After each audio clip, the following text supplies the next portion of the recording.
give him a pretty good leash, okay?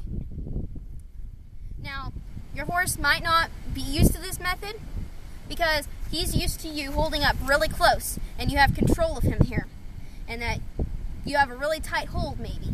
Because see, they can feel if I hold it loosely or really, really tightly, like I'm going to do something. They can feel if I can just barely move it. They'll feel that. So, what I'm going to do is I'm just going to give him a long leash, okay?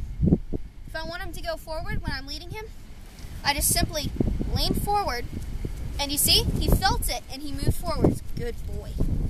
He reacted to the natural cue of moving forwards. They can feel your energy through this rope. If I'm holding this, they can feel my energy through the rope.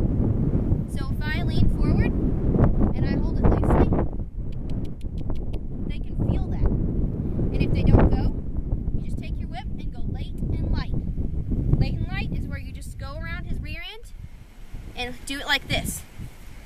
And then if he doesn't go still, you do it harder. And if he doesn't go, you hit him. So, let me try that again. See, he goes immediately on my response. Whoa. Now, you should be able to lead your horse on both sides. But you might not be able. Oh.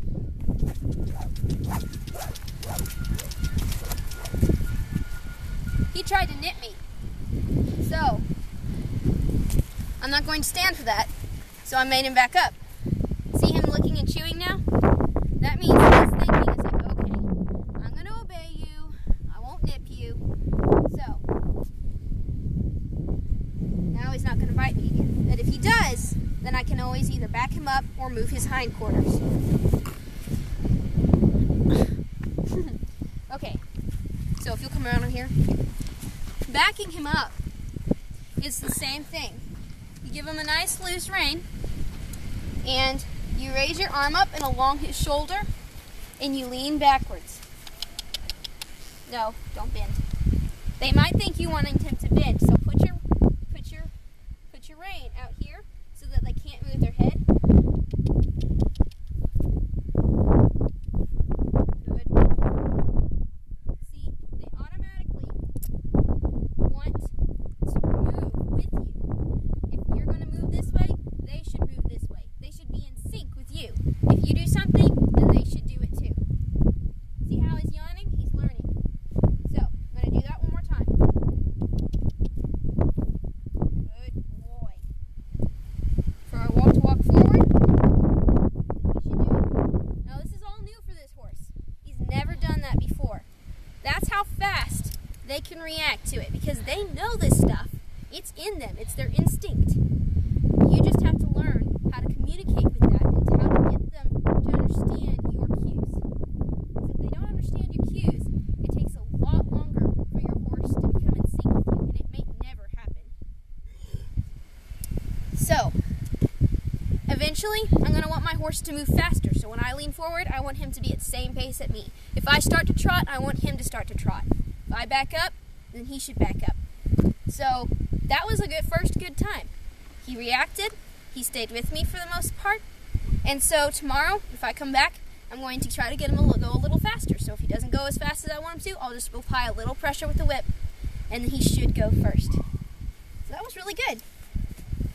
Now, a thing that is very crucial for on the ground and on your horse is to get him to bend. Well, to get him to stop, really. Come here. Pay attention to me. If your horse is looking off, try to get his attention to you, because he should be focused on what you want him to do.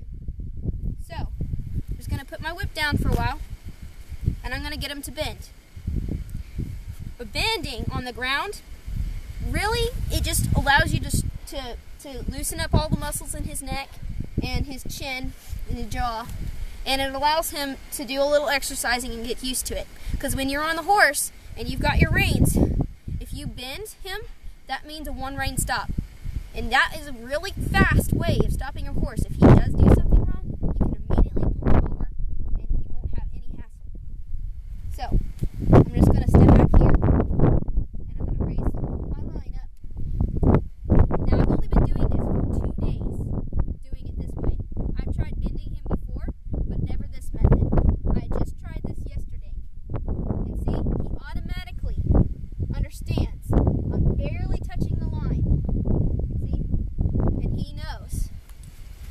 course, this is his good side.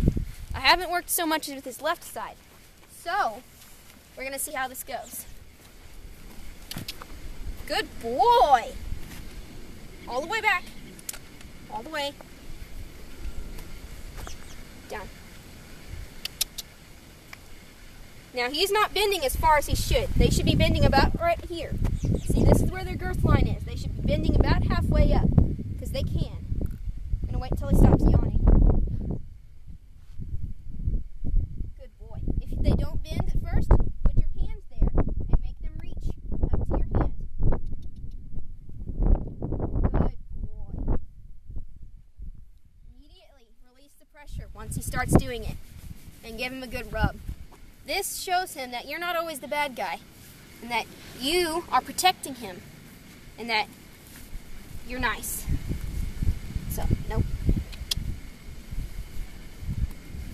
So, bending, we've got backing up, doing the back corners, and the hind quarters, and the front corners, and we've got going forward. So that's pretty much all the essential, the very basic, getting your horse to respect you. Now another thing is lunging. Sorry. You can switch. You can switch on. Well, I've been Okay. Well, I'm gonna have to come to an end because the camera person is getting tired. So, the next video will be about lunging and how